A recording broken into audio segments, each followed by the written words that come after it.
What's going on, Military Cashflow family? Today we got a great video for you. We wanted to basically share our best deal, and we just want to talk about that a little bit. So you want to kick it off, Mike? Yeah, for sure, for sure. So my best deal so when I was looking at all the deals, what I consider to be my best deal is one where essentially it was an infinite return from start to finish, right? And quite honestly, for me, I'm going to say the best deal was my first property ever, the one that I bought that wasn't even meant to be a deal. So what it was a VA loan. It was just a single family home, 3 bedroom, 2 bath. But I had moved in, so I got money back. That's when, back when rates were super low, back when you can receive like some of your money that you spent up front as a refund. So I went to the closing table and I got something like $1,200 or $1,600 back in a check, and I'm like mind blown. I was like, "You get paid to buy a house, bro?" And then I went ahead and I furnished it, and I got roommates, and those roommates were sitting in there and they were paying me some rent. Every month. And so I didn't even know it at the time. Obviously, that's house hacking now, right? And many of you guys who have heard my story before, you guys know that. But looking back on it, I was basically living for free, right? I think I still probably about $100 for the rest of the mortgage and the utilities and stuff. But I was basically living for free, and turned around. I was able to refinance it later on, and I just did a rate and term refinance. So it freed up my VA loan again. And ever since I left, it's been renting and cash flowing. And because I bought it, when I did, I was able to actually negotiate for a ton of repairs. So I think I've only had like one HVAC situation at the house since then, right? I've been So blessed. you still own it then? Still own it Yeah. today. And I'm thinking about selling it, but it's one of those like nostalgic things, I just don't know. But common sense says you probably should sell it because I could just make a lot of money on my initial investment, which is damn near zero, right? But yeah, man, got my money back. The tenants have been treating it great. And then ultimately that was also the catalyst for me, because then once I realized I was actually investing already, I was like, oh snap, maybe there's something to this. Boom, fast forward. And now here we are today. So yeah, man, I think that I would say is going to go down in the record book as probably my best investment. So you approached it. I mean, you weren't even thinking of it as an investment, right? So like, at what moment did it really dawn on you that, hey, I'm actually, this is an investment. I'm really actually making money on this. And like, what did that do for your thought process then?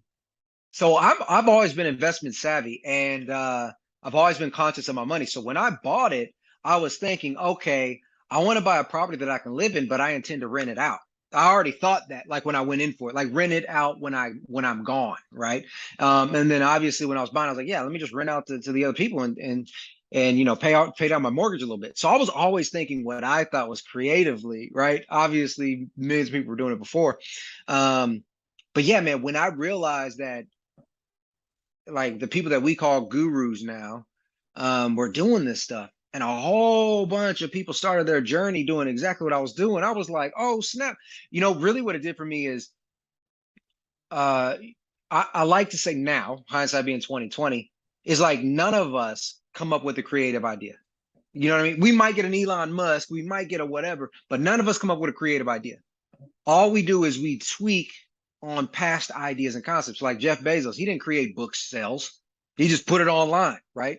So it was the same thing. It was like, oh snap, I'm not creating nothing. And I think that what it really did to switch my mindset was like, okay, well, stop trying to sit back and figure it all out. Go stand on the shoulder of giants or whatever and go see what they did. And now let's just rip off and duplicate. Yeah, I love that you said that, man. That's super key. I mean, if you really think about it in the grand scheme of things, I mean, time is essentially cyclical. These events that happen are cyclical. They happen over and over again. They just happen to different people, right?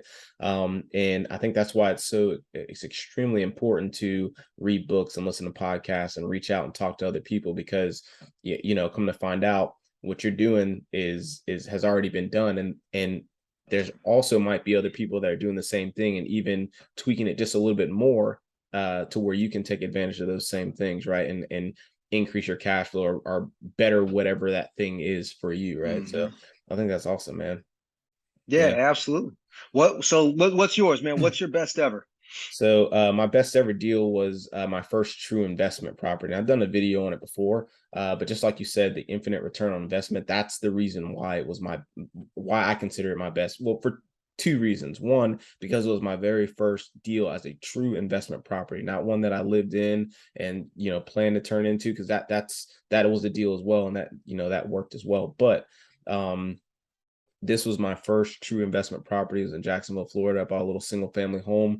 Bought it for $25,000, man, like 1,300 square feet, 3-2, nice brick single family home, is in a nice little decent area. It just so happened to be, I think it was in 2016, 2015, 2016 timeframe, somewhere around there. So I mean, this is right before Jacksonville like really, really started to blow up. Like right now, you're just not going to find nothing like that in No, that area. anywhere. Anywhere, yeah, Yeah, anywhere. yeah. Like so got the house for like 25,000, and then I think I put like 25 into it, 25 or 30 into it. And just like you said, I got money back on the refi. So Mhm. I did the classic burst strategy. For those of you who don't know, it's the buy, renovate, rent, refi, and repeat, right? So I bought it, renovated it, and then did the refinance. So it just so I thought that I thought it was only going to appraise for like $70,000. So I was gonna like basically break even or even just get a little bit of my money back. That's what I was assuming, right?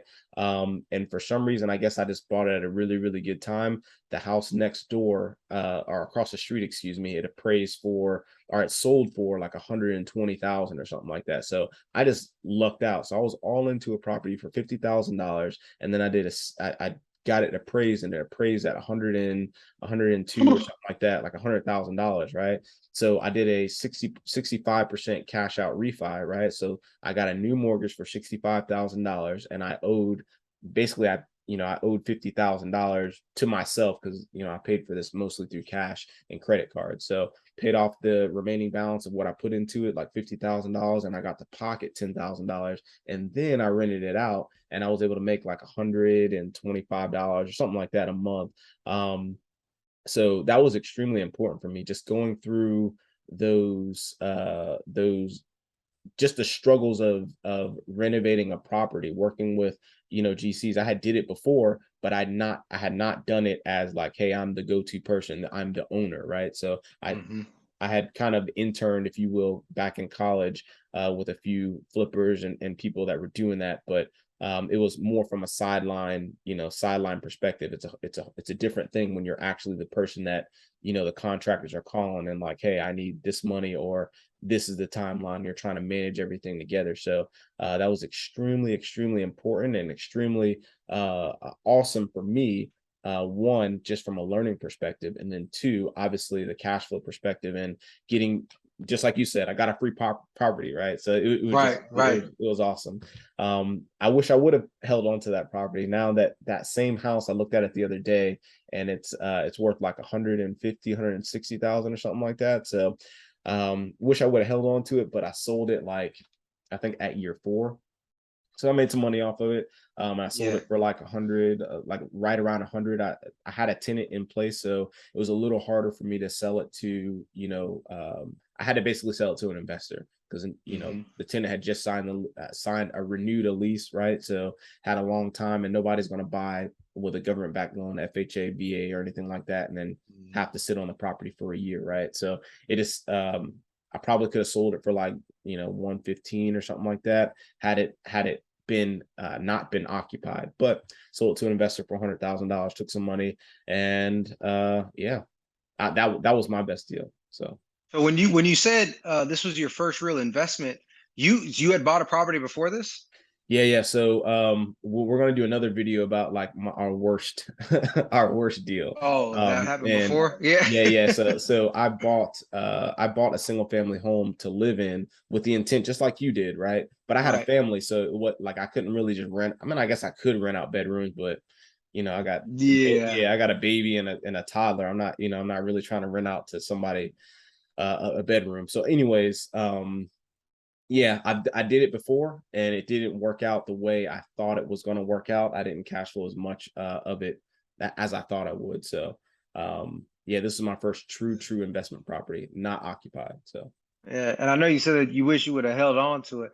Um, Have you ever heard of the it's a YouTube channel now, the conscientious investor, or the conscientious damn, I can't remember her name, but her name is like Cody something. She owns 26 businesses. That's like her niche, right?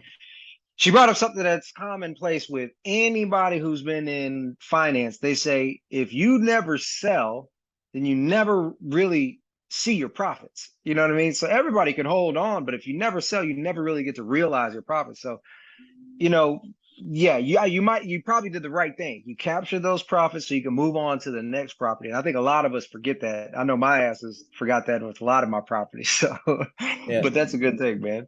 The big thing with that, a lesson learned right there was, I did not know the tax bill that I was really going to get with that, because Oh yeah. like now I had a realized gain of like of about $50,000, right? And I wasn't expecting that. And this was right before, I started working with Nick, right? So Nick is our Mhm. our CPA, for those of you guys who don't know. But this is right before I started working with him. And I did, I saw my tax. Well, it wasn't really my tax, but I saw my net income for that year, and I was like, oh geez, how the hell am I gonna, what the hell's Yep. gonna go on here? So that was kind of an eye opener that I wasn't really expecting. So yeah, I really wish I wouldn't have sold it. I could have done some better, more tax advantageous things, right, to mitigate some of those taxes, or came up with a better tax strategy, basically. But yeah, I mean, all in all, you're right. I captured those profits, and then pretty much moved on to the next thing. So yeah. Yeah. I sold a property earlier this year, and I'm excited to see what Nick can come up with, man. Because he was like, we'll visit it towards the third quarter. I'm like, yeah, because I made a lot of money on it. I was like, man, I hope I don't eat that tax. But I mean, to your point now, would you consider next sell just 1031ing them potentially if there was enough of a capital gain? I've told myself that I'm really gonna try not to buy any single families. Now with one, I told myself I'm not gonna buy any more single families, and then two, I told myself I'm not gonna sell anymore. Like whatever I buy, I'm holding on to that for, Yeah, that's your that retirement yeah, plan. Yeah. that's it pretty much. So yeah, that's pretty much a retirement plan. I'm not selling anything.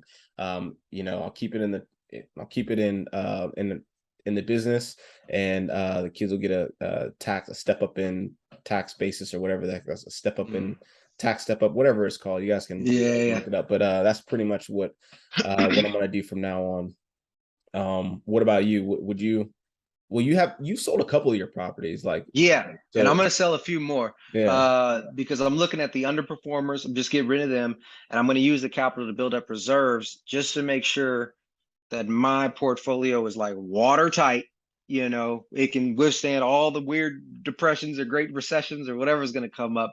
And then after that, I'll be buying from a place from a different position. It's like, hey, I got a hell of a lot of liquidity. Let me just go out and get this 10 unit to 20 unit building, and then I'm going to buy one every 2 years or so and kind of scale that way. Yeah, man, that's nice. Oh. That's nice. All right. Well, I think that's wrapping up this video. That's our best deal, right? And then stay tuned for the next video. We'll go over our worst deal and some of those Or lessons learned there too. worse. Yeah. All right. With that said, this is Dan Wynn And Mike Glassby. signing off.